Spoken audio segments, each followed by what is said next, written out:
In this video, we will learn that how to make a new YouTube channel. For this, you have to click on your profile pic on extreme right upper corner and scroll down.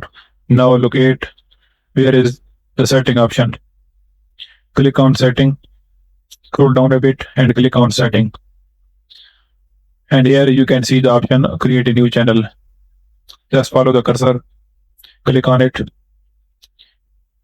And here you can create your new channel. Write down the name of your channel and click on create.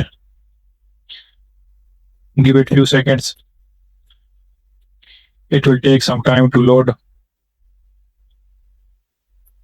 Now you have to